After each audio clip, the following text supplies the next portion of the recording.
ಮಾಜಿ ಸಿಎಂ ಆದಂತಹ ಜಗದೀಶ್ ಶೆಟ್ಟರ್ ಅವರಿದ್ದಾರೆ. ಅವರನ್ನ ಮಾತನಾಡ್ಸೋಣ. ಸರ್, ಪ್ರಮುಖವಾಗಿ ಒನ್ ನೇಷನ್ ಒನ್ ಎಲೆಕ್ಷನ್ ಸಾಕಷ್ಟು ಚರ್ಚೆ ಆಗ್ತಾ ಇದೆ, ಇದಕ್ಕೆ ಸಾಕಷ್ಟು ವಿರೋಧಗಳು ಕೂಡ ವ್ಯಕ್ತ ಆಗ್ತಾ ಇರ್ತಕ್ಕಂಥದ್ದು, ಇದ್ರ ಬಗ್ಗೆ. ಒನ್ ನೇಷನ್ ಒನ್ ಇಲೆಕ್ಷನ್ ನಮ್ಮ ದೇಶದ ಪ್ರಧಾನಮಂತ್ರಿ ನರೇಂದ್ರ ಮೋದಿಜಿಯವರ ವೇದವಾಕ್ಯ ಮತ್ತು ನಾವು ಭಾಳ ವರ್ಷದಿಂದ ಚಿಂತನೆ ಮಾಡ್ತಿದ್ದೀವಿ. ಭಾರತ ದೇಶದ ಚುನಾವಣಾ ವ್ಯವಸ್ಥೆಯಲ್ಲಿ ಒಂದು ಬದಲಾವಣೆ ಆಗಬೇಕು. ಏನಾಗಿದೆ ಅಂದರೆ ಇತ್ತೀಚಿನ ಚುನಾವಣೆ ನೋಡಿದ್ದೇವೆ, ಭಾಳಷ್ಟು ಕಾಸ್ಟ್ಲಿ ಆಗಿದೆ ಚುನಾವಣೆ, ಎಕ್ಸ್ಪೆನ್ಸಿವ್ ಅಂತಾರಲ್ಲ ಹಾಗಾಗಿದೆ. ಮತ್ತು ಒಂದು ಸಲ ರಾಜ್ಯದ ಇಲೆಕ್ಷನ್ನು, ಮತ್ತೊಂದು ಕೇಂದ್ರದ ಇಲೆಕ್ಷನು, ಇವೆರಡು ಸೈಮಲ್ಟೇನಿಯಸ್ ಆದರೆ ಏನೋ ಒಂದು ಕನ್ವೀನಿಯೆಂಟ್ ಇರ್ತದೆ. ಕಾಸ್ಟ್ ಆಫ್ ದಿ ಇಲೆಕ್ಷನ್ ಏನು ಕಡಿಮೆ ಆಗಲಿಕ್ಕೆ ಸಾಧ್ಯತೆ. ಮತ್ತು ಬೆಳಗಿಂದ ಸಾಯಂಕಾಲ ನೀವು ಬರೀ ಇಲೆಕ್ಷನ್ ಅಂತಂದರೆ ನೀವು ಡೆವಲಪ್ಮೆಂಟು ಮತ್ತೊಂದು ಕೆಲಸ ಕಾರ್ಯಗಳನ್ನು ಯಾವಾಗ ಮಾಡಲಿಕ್ಕೆ ಸಾಧ್ಯ ಇಲ್ಲ. ಈಗ ನಾ ಹಿಂದೊಮ್ಮೆ 2004ರಲ್ಲಿ ಅದಕ್ಕಿಂತ ಮುಂಚೆ ಬಹುಶಃ MP ಇಲೆಕ್ಷನು MLA ಇಲೆಕ್ಷನು ಎರಡೂ ಕೂಡಿನೇ ಹಾಕಿದ್ದು. ಆದರೆ ಇತ್ತೀಚೆಗೆ ಕೆಲವು ವರ್ಷಗಳಿಂದ MP ಇಲೆಕ್ಷನ್ ಬೇರೆನ MLA ಇಲೆಕ್ಷನ್ ಬೇರೆನೇ ಆಗ್ತದೆ. ಮತ್ತು ಎರಡೂ ಇಲೆಕ್ಷನ್ ಆಗಿದ್ದು ನಾನು ನೋಡಿದ್ದೀನಿ. 2004ರಲ್ಲಿ ಲೋಕಸಭಾ ಇಲೆಕ್ಷನು ಮತ್ತು ಅಸೆಂಬ್ಲಿ ಇಲೆಕ್ಷನು ಸೈಮಲ್ಟೇನಿಯಸ್ಲಿ ಆಗಿದ್ದು ನಾನು ನೋಡಿದಾಗ ಎಷ್ಟು ಭಾಳ ಈಸಿಯಾಗಿ ನಾವು ಇಲೆಕ್ಷನನ್ನು ಎದುರಿಸಲಿಕ್ಕೆ ಸಾಧ್ಯ ಆಯಿತು. ಮತ್ತು ಇಲೆಕ್ಷನ್ ಎಕ್ಸ್ಪೆನ್ಸಸ್ಸು ಕಡಿಮೆ ಆಯಿತು. ಹೀಗಾಗಿ ಒಂದು ಅನುಕೂಲತೆ ಆಯಿತು. ಅದಕ್ಕಾಗಿ ನಾನು ಹೇಳುವಂಥದ್ದು, ಇವತ್ತು ಮೋದಿಜಿಯವರ ಏನು ಕಲ್ಪನೆ ಇದೆ, ಒಂದು ದೇಶ ಒಂದು ಚುನಾವಣೆ, ಇದು ಆದಷ್ಟು ಬೇಗನೆ ಅನುಷ್ಠಾನ ಆಗುವಂಥದ್ದು ಭಾಳ ಅವಶ್ಯಕತೆ ಇದೆ. ಇಲ್ಲದೇ ಇದ್ದರೆ ಒಂದು ಅರಾಜಕತೆ ಅನ್ನುವಂಥದ್ದು ಒಂದು ಇದೆಲ್ಲ ಅರಾಜಕತೆ ಆಗಲಿಕ್ಕೆ ಸಾಧ್ಯತೆ. ಮತ್ತು ಈ ಚುನಾವಣಾ ವೆಚ್ಚ ಇನ್ನೂ ಡೇ ಬೈ ಡೇ ಇನ್ನೂ ಹೆಚ್ಚಳ ಆಗ್ತದೆ ಹೊರತು ಅದೇನು ಕಡಿಮೆ ಆಗೋದಿಲ್ಲ. ಅದರಿಂದ ಒಂದು ಸಲ ಲೋಕಸಭಾ ಚುನಾವಣೆ ಮತ್ತು ಅಸೆಂಬ್ಲಿ ಚುನಾವಣೆ, ರಾಜ್ಯದ ಚುನಾವಣೆ ಇವು ಸೈಮಲ್ಟೇನಿಯಸ್ಲಿ ಆಗಲಿಕ್ಕೆ ಪ್ರಾರಂಭ ಆಗಲಿ. ಅದರ ಪರಿಣಾಮ ಏನಾಗ್ತದೆ ನೀವೇ ನೋಡಿರಿ. ಒಂದು ಚುನಾವಣಾ ವ್ಯವಸ್ಥೆ ಸುಧಾರಣೆಯಲ್ಲಿ ಒಂದು ದಿಟ್ಟವಾದಂಥ ಹೆಜ್ಜೆ ಇದು. ಅದಕ್ಕಾಗಿ ಇವತ್ತು ವಿರೋಧ ಪಕ್ಷದವರು ಇದನ್ನು ವಿರೋಧ ಮಾಡುವಂಥದ್ದು. ಇವತ್ತು ಭಾರತೀಯ ಜನತಾ ಪಾರ್ಟಿ ಸರ್ಕಾರ NDA ಮೈತ್ರಿಕೂಟ ಏನೋ ಹಲವಾರು ವ್ಯವಸ್ಥೆಗಳನ್ನು ಸುಧಾರಣೆಗಳನ್ನು ತರಲಿಕ್ಕೆ ಹೋಗ್ತಾರೆ. ನೀವು ಒಂದೇ ಒಂದು ಉದಾಹರಣೆ ನಿಮಗೆ, GST ಇಡೀ ದೇಶಕ್ಕೆ ಅನ್ವಯವಾಗುವಂಥ ಒಂದು ಟ್ಯಾಕ್ಸ್. ಹಿಂದೆ ಮನಮೋಹನ್ ಸಿಂಗ್ ಅವರು ಇದು ಅದನ್ನೇ ಪ್ರಪೋಸಲ್ ಮಾಡುವಂಥ ಪ್ರಯತ್ನ ಮಾಡಿದರು. ಅದಕ್ಕೆ ಪೂರಕವಾಗಿಯೇ ಅವರು ಪ್ರಯತ್ನ ಮಾಡಿದರು. ಯಾವಾಗ ಭಾರತೀಯ ಜನತಾ ಪಾರ್ಟಿ NDA ಸರ್ಕಾರ ಈ GST ಕಾನೂನು ತರಲಿಕ್ಕೆ ಪ್ರಯತ್ನ ಮಾಡಿತ್ತು, ಬಿಲ್ಲನ್ನು ಮಂಡನೆ ಮಾಡಿದ್ರು, ಅದಕ್ಕೆ ವಿರೋಧ ಮಾಡೋದು ಕೆಲಸ ಅದು ಕಾಂಗ್ರೆಸ್. ಅಂದರೆ NDA ಸರ್ಕಾರ BJP ಸರ್ಕಾರ ಏನೇನು ಬಿಲ್ಗಳನ್ನು ತೊಗೊಂಬರ್ತಾರೆ, ಏನೇನೋ ಒಂದು ರಿಫಾರ್ಮ್ ಮಾಡುವಂಥದ್ದು ಅದನ್ನೆಲ್ಲ ಮಾಡಲಿಕ್ಕೆ ಚಾಲೂ ಮಾಡ್ತಾರಲ್ಲ, ಅದನ್ನು ಒಂದೇ ಒಂದು ಅವ್ರ ಮಂತ್ರ ಅಂದರೆ ವಿರೋಧ ಮಾಡುವಂಥದ್ದು. ಸರ್, ಈಗ ಪ್ರಮುಖವಾಗಿ ಕಾಂಗ್ರೆಸ್ ವಿರೋಧ ಅಂದರೆ ಈಗಾಗಲೇ ರಾಜ್ಯದಲ್ಲೂ ಕೂಡ ಕಾಂಗ್ರೆಸ್ ವಿರೋಧ ಮಾಡ್ತಾ ಇರ್ತಕ್ಕಂಥದ್ದು, ಹಾಗೆಯೇ ಕರ್ನಾಟಕ ಸೇರಿದಂತೆ ತಮಿಳುನಾಡು ಕೆಲವು ರಾಜ್ಯಗಳಲ್ಲಿ ಇದಕ್ಕೆ ತೀವ್ರ ವಿರೋಧ ವ್ಯಕ್ತ ಆಗ್ತಾ ಇರ್ತಕ್ಕಂಥದ್ದು.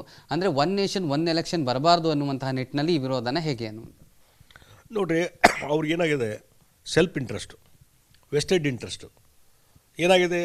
ಲೋಕಸಭಾ ಮತ್ತು ಅಸೆಂಬ್ಲಿ ಚುನಾವಣೆ ಬಂದ್ರಿಂದ ಒಂದು ಇಲೆಕ್ಷನ್ ಕಾಸ್ಟ್ ಕಡಿಮೆ ಆಗ್ತದೆ ಅನ್ನುವಂಥದ್ದು ಒಂದು ಕಡೆ, ಮತ್ತು ಪದೇ ಪದೇ ಚುನಾವಣೆಗೆ ಹೋಗುವಂಥದ್ದು ನಿಲ್ತದೆ. ಈ ಒಂದು MP ಇಲೆಕ್ಷನ್ ಆಗಿದೆ, ಮುಂದೊಂದು 2 ವರ್ಷಕ್ಕೆ ಸ್ಟೇಟ್ ಇಲೆಕ್ಷನು, ಅಲ್ಲಿ ಮುಖ್ಯಮಂತ್ರಿ ಅಲ್ಲಿ ಮಿನಿಸ್ಟರ್ಸು ಎಲ್ಲರೂ ಕಾನ್ಸಂಟ್ರೇಷನ್ ಎಲ್ಲಿ ಅದೇ ಇಲೆಕ್ಷನ್. ಪ್ರೈಮ್ ಮಿನಿಸ್ಟರ್ಸು ಮತ್ತು ಉಳಿದವ್ರದ್ದು ಕಾನ್ಸಂಟ್ರೇಷನ್ನು ಒಂದು ಕಡೆ MP ಇಲೆಕ್ಷನ್ನು ಮಾಡಬೇಕು, ಅವರು ಮತ್ತೊಂದು ಸ್ಟೇಟ್ ಇಲೆಕ್ಷನ್ ಮಾಡಬೇಕು. ನಮ್ಮ ಟೈಮ್ ಎಲ್ಲ ಅದಕ್ಕೆ ಹೋಗ್ತದೆ. ಮತ್ತು ಇನ್ನು ಕೋಡ್ ಆಫ್ ಕಂಡಕ್ಟ್ ಅಂತ ಬರ್ತದೆ.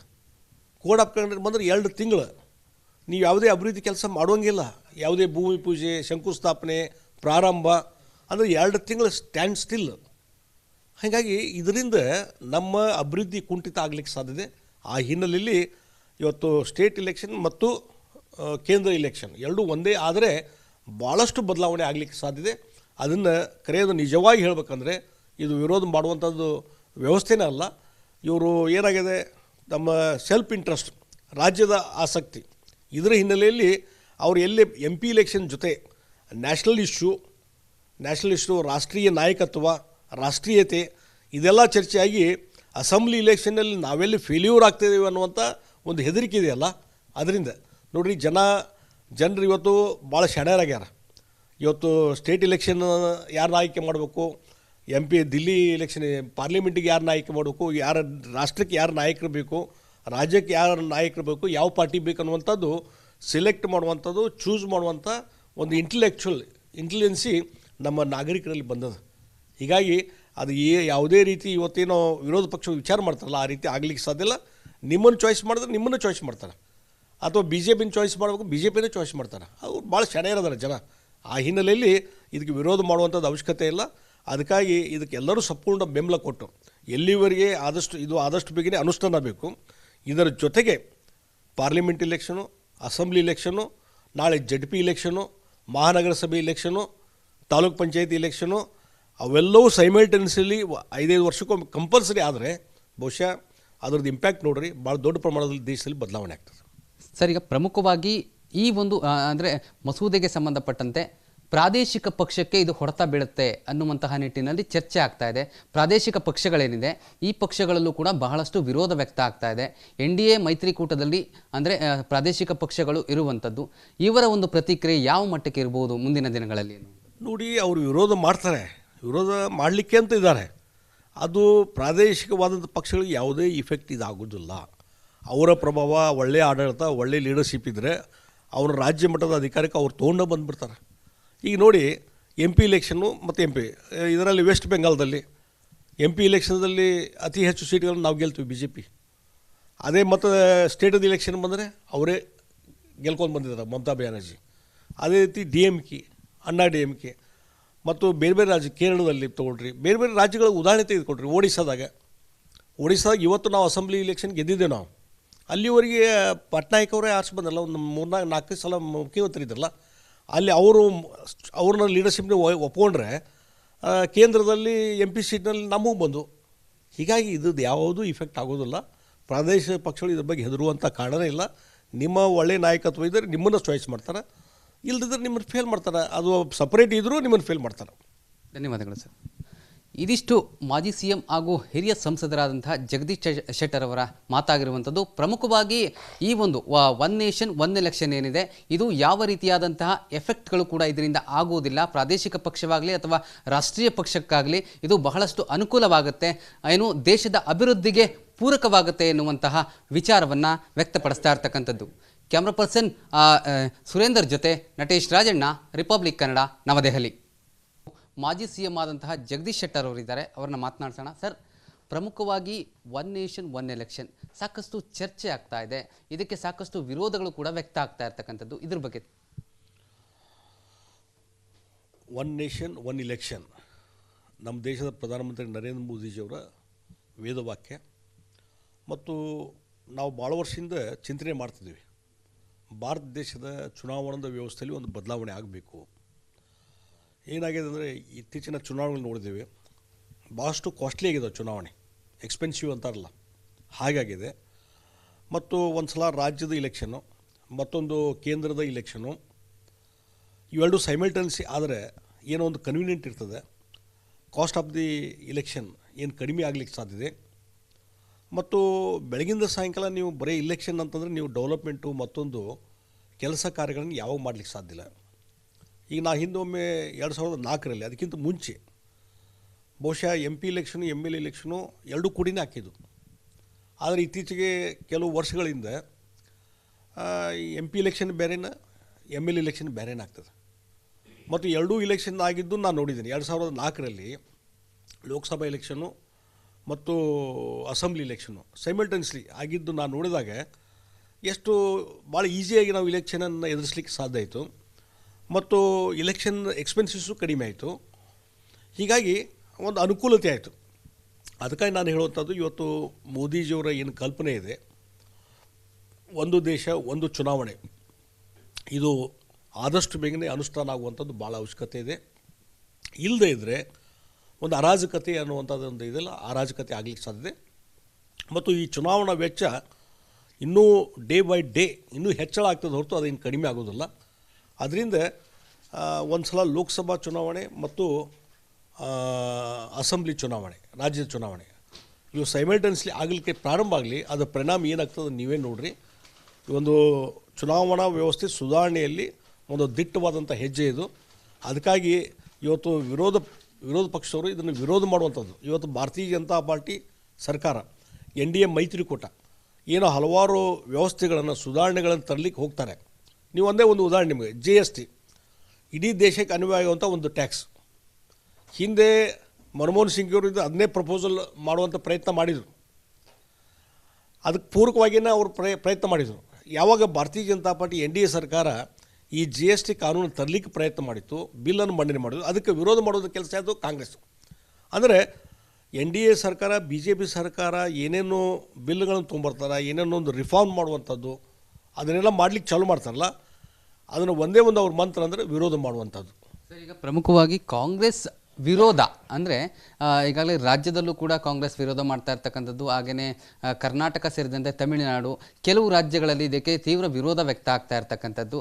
ಅಂದರೆ ಒನ್ ನೇಷನ್ ಒನ್ ಎಲೆಕ್ಷನ್ ಬರಬಾರ್ದು ಅನ್ನುವಂತಹ ನಿಟ್ಟಿನಲ್ಲಿ ಈ ವಿರೋಧನ ಹೇಗೆ ಅನ್ನುವುದು ನೋಡಿರಿ, ಅವ್ರಿಗೇನಾಗಿದೆ ಸೆಲ್ಫ್ ಇಂಟ್ರೆಸ್ಟು, ವೆಸ್ಟೆಡ್ ಇಂಟ್ರೆಸ್ಟು ಏನಾಗಿದೆ. ಲೋಕಸಭಾ ಮತ್ತು ಅಸೆಂಬ್ಲಿ ಚುನಾವಣೆ ಬಂದ್ರಿಂದ ಒಂದು ಇಲೆಕ್ಷನ್ ಕಾಸ್ಟ್ ಕಡಿಮೆ ಆಗ್ತದೆ ಅನ್ನುವಂಥದ್ದು ಒಂದು ಕಡೆ, ಮತ್ತು ಪದೇ ಪದೇ ಚುನಾವಣೆಗೆ ಹೋಗುವಂಥದ್ದು ನಿಲ್ತದೆ. ಈ ಒಂದು MP ಇಲೆಕ್ಷನ್ ಆಗಿದೆ, ಮುಂದೊಂದು 2 ವರ್ಷಕ್ಕೆ ಸ್ಟೇಟ್ ಇಲೆಕ್ಷನು, ಅಲ್ಲಿ ಮುಖ್ಯಮಂತ್ರಿ ಅಲ್ಲಿ ಮಿನಿಸ್ಟರ್ಸು ಎಲ್ಲರೂ ಕಾನ್ಸಂಟ್ರೇಷನ್ ಎಲ್ಲಿ ಅದೇ ಇಲೆಕ್ಷನ್. ಪ್ರೈಮ್ ಮಿನಿಸ್ಟರ್ಸು ಮತ್ತು ಉಳಿದವ್ರದ್ದು ಕಾನ್ಸಂಟ್ರೇಷನ್ನು ಒಂದು ಕಡೆ MP ಇಲೆಕ್ಷನ್ನು ಮಾಡಬೇಕು, ಅವರು ಮತ್ತೊಂದು ಸ್ಟೇಟ್ ಇಲೆಕ್ಷನ್ ಮಾಡಬೇಕು. ನಮ್ಮ ಟೈಮ್ ಎಲ್ಲ ಅದಕ್ಕೆ ಹೋಗ್ತದೆ. ಮತ್ತು ಇನ್ನು ಕೋಡ್ ಆಫ್ ಕಂಡಕ್ಟ್ ಅಂತ ಬರ್ತದೆ. ಕೋಡ್ ಆಫ್ ಕಂಡಕ್ಟ್ ಬಂದರೆ 2 ತಿಂಗಳು ನೀವು ಯಾವುದೇ ಅಭಿವೃದ್ಧಿ ಕೆಲಸ ಮಾಡುವಂಗಿಲ್ಲ. ಯಾವುದೇ ಭೂಮಿ ಪೂಜೆ, ಶಂಕುಸ್ಥಾಪನೆ, ಪ್ರಾರಂಭ ಅಂದರೆ 2 ತಿಂಗಳು ಸ್ಟ್ಯಾಂಡ್ ಸ್ಟಿಲ್. ಹಾಗಾಗಿ ಇದರಿಂದ ನಮ್ಮ ಅಭಿವೃದ್ಧಿ ಕುಂಠಿತ ಆಗಲಿಕ್ಕೆ ಸಾಧ್ಯತೆ.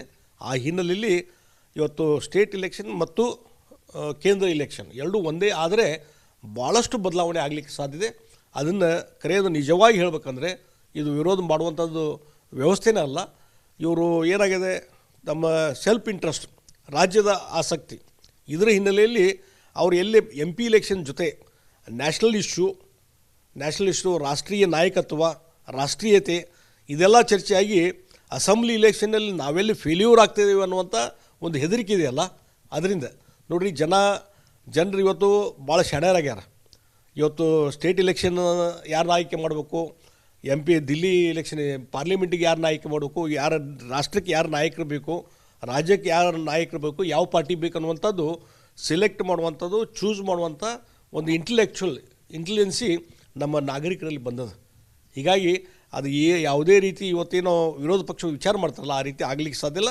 ನಿಮ್ಮನ್ನು ಚಾಯ್ಸ್ ಮಾಡಿದ್ರೆ ನಿಮ್ಮನ್ನು ಚಾಯ್ಸ್ ಮಾಡ್ತಾರೆ, ಅಥವಾ BJPನ ಚಾಯ್ಸ್ ಮಾಡಬೇಕು BJPನೇ ಚಾಯ್ಸ್ ಮಾಡ್ತಾರೆ. ಅವ್ರು ಭಾಳ ಚೆನ್ನಾಗಿರೋದಾರೆ ಜನ. ಆ ಹಿನ್ನೆಲೆಯಲ್ಲಿ ಇದಕ್ಕೆ ವಿರೋಧ ಮಾಡುವಂಥದ್ದು ಅವಶ್ಯಕತೆ ಇಲ್ಲ. ಅದಕ್ಕಾಗಿ ಇದಕ್ಕೆ ಎಲ್ಲರೂ ಸಂಪೂರ್ಣ ಬೆಂಬಲ ಕೊಟ್ಟು ಎಲ್ಲಿವರೆಗೆ ಆದಷ್ಟು ಬೇಗನೆ ಅನುಷ್ಠಾನ ಬೇಕು. ಇದರ ಜೊತೆಗೆ ಪಾರ್ಲಿಮೆಂಟ್ ಇಲೆಕ್ಷನು, ಅಸೆಂಬ್ಲಿ ಇಲೆಕ್ಷನು, ನಾಳೆ ZP ಇಲೆಕ್ಷನು, ಮಹಾನಗರ ಸಭೆ ಇಲೆಕ್ಷನು, ತಾಲೂಕ್ ಪಂಚಾಯತಿ ಇಲೆಕ್ಷನು ಅವೆಲ್ಲವೂ ಸೈಮಲ್ಟೇನಿಯಸ್ಲಿ 5-5 ವರ್ಷಕ್ಕೊಮ್ಮೆ ಕಂಪಲ್ಸರಿ ಆದರೆ ಬಹುಶಃ ಅದರದ್ದು ಇಂಪ್ಯಾಕ್ಟ್ ನೋಡ್ರಿ ಭಾಳ ದೊಡ್ಡ ಪ್ರಮಾಣದಲ್ಲಿ ದೇಶದಲ್ಲಿ ಬದಲಾವಣೆ ಆಗ್ತದೆ. ಸರ್, ಈಗ ಪ್ರಮುಖವಾಗಿ ಈ ಒಂದು ಅಂದರೆ ಮಸೂದೆಗೆ ಸಂಬಂಧಪಟ್ಟಂತೆ ಪ್ರಾದೇಶಿಕ ಪಕ್ಷಕ್ಕೆ ಇದು ಹೊಡೆತ ಬೀಳುತ್ತೆ ಅನ್ನುವಂತಹ ನಿಟ್ಟಿನಲ್ಲಿ ಚರ್ಚೆ ಆಗ್ತಾ ಇದೆ. ಪ್ರಾದೇಶಿಕ ಪಕ್ಷಗಳೇನಿದೆ ಈ ಪಕ್ಷಗಳಲ್ಲೂ ಕೂಡ ಬಹಳಷ್ಟು ವಿರೋಧ ವ್ಯಕ್ತ ಆಗ್ತಾ ಇದೆ. NDA ಮೈತ್ರಿಕೂಟದಲ್ಲಿ ಅಂದರೆ ಪ್ರಾದೇಶಿಕ ಪಕ್ಷಗಳು ಇರುವಂಥದ್ದು, ಇವರ ಒಂದು ಪ್ರತಿಕ್ರಿಯೆ ಯಾವ ಮಟ್ಟಕ್ಕೆ ಇರ್ಬೋದು ಮುಂದಿನ ದಿನಗಳಲ್ಲಿ? ನೋಡಿ, ಅವರು ವಿರೋಧ ಮಾಡ್ತಾರೆ, ವಿರೋಧ ಮಾಡಲಿಕ್ಕೆ ಅಂತ ಇದ್ದಾರೆ.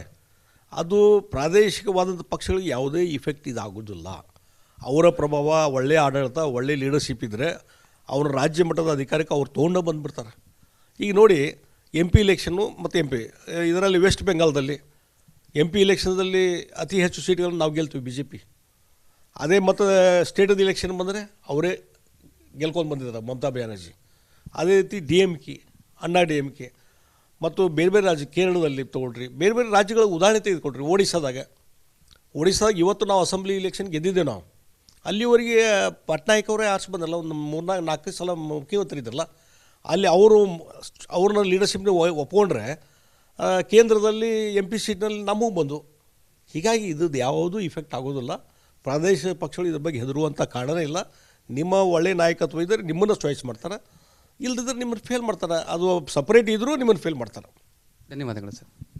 ಇದಿಷ್ಟು ಮಾಜಿ CM ಹಾಗೂ ಹಿರಿಯ ಸಂಸದರಾದಂತಹ ಜಗದೀಶ್ ಶೆಟ್ಟರ್ ಅವರ ಮಾತಾಗಿರುವಂಥದ್ದು. ಪ್ರಮುಖವಾಗಿ ಈ ಒಂದು ಒನ್ ನೇಷನ್ ಒನ್ ಎಲೆಕ್ಷನ್ ಏನಿದೆ, ಇದು ಯಾವ ರೀತಿಯಾದಂತಹ ಎಫೆಕ್ಟ್ಗಳು ಕೂಡ ಇದರಿಂದ ಆಗುವುದಿಲ್ಲ. ಪ್ರಾದೇಶಿಕ ಪಕ್ಷವಾಗಲಿ ಅಥವಾ ರಾಷ್ಟ್ರೀಯ ಪಕ್ಷಕ್ಕಾಗಲಿ ಇದು ಬಹಳಷ್ಟು ಅನುಕೂಲವಾಗುತ್ತೆ, ಏನು ದೇಶದ ಅಭಿವೃದ್ಧಿಗೆ ಪೂರಕವಾಗುತ್ತೆ ಎನ್ನುವಂತಹ ವಿಚಾರವನ್ನು ವ್ಯಕ್ತಪಡಿಸ್ತಾ ಇರ್ತಕ್ಕಂಥದ್ದು. ಕ್ಯಾಮ್ರಾ ಪರ್ಸನ್ ಸುರೇಂದರ್ ಜೊತೆ ನಟೇಶ್ ರಾಜಣ್ಣ, ರಿಪಬ್ಲಿಕ್ ಕನ್ನಡ, ನವದೆಹಲಿ.